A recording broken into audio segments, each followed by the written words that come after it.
Franchise cricket খেলতে যে কোনো এক ফরম্যাটে জাতীয় দলকে বিদায় বলতে পারেন মিচেল স্টার্ক। 9 বছর পর আইপিএলে ফিরে কলকাতাকে চ্যাম্পিয়ন করার পর জানিয়েছেন অস্ট্রেলিয়ান পেসার। আর এবারের প্লে অফের 4 ম্যাচে 323টি ডট বলের জন্য 1.5 লাখেরও বেশি গাছ লাগাবে ভারতীয় ক্রিকেট বোর্ড। ছবির ধরনটা চেনা চেনা লাগছে? হ্যাঁ, ঠিক ধরেছেন।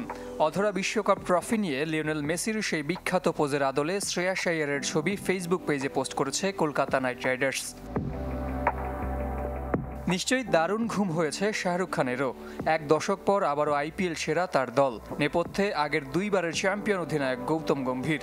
এবার যিনি ছিলেন মেন্টরের ভূমিকায়, যাকে কেকেআরে ফিরিয়ে আনতে ব্ল্যাঙ্ক চেক দিয়েছিলেন খোদ বলিউড বাদশা। ফাইনালের পর যতটা আনন্দিত শাহরুখ খানের পরিবার, ঠিক ততটাই দুঃখী কাব্যে মারান। হারের পর হায়দরাবাদের মালিকের অশ্রু সজল ভিডিও ভাইরাল হয়েছে সামাজিক যোগাযোগ মাধ্যমে। কাব্যের আবেগ ছুঁয়ে গেছে বলিউড কিংবদন্তি অমিতাভ বচ্চনকেও। উৎসবের রাতে নাইট রাইডার্স সমর্থকদের আরও এক খুশির খবর দিয়েছেন ফাইনাল সেরা মিচেল স্টার্ক। 9 বছর পর আইপিএল খেলায় ওজি পেসার ইঙ্গিত দিয়েছেন ফ্র্যাঞ্চাইজি ক্রিকেট খেলতে অবসর নিতে পারেন যে কোনো এক ফরম্যাট থেকে। স্বাভাবিকভাবেই আমি ক্যারিয়ারের শেষের দিকে, যেহেতু পরবর্তী বিশ্বকাপ অনেক দূরে, তাই যে কোনো এক ফরম্যাটের ক্রিকেট ছেড়ে দিতে পারি। আর যদি নাও ছাড়ি, তবুও ভবিষ্যতে ফ্র্যাঞ্চাইজি ক্রিকেটে সময় দেব বেশি।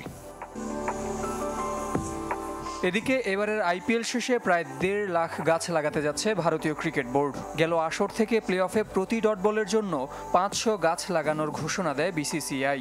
এবার 4 ম্যাচে হয়েছে মোট 323টি ডট বল।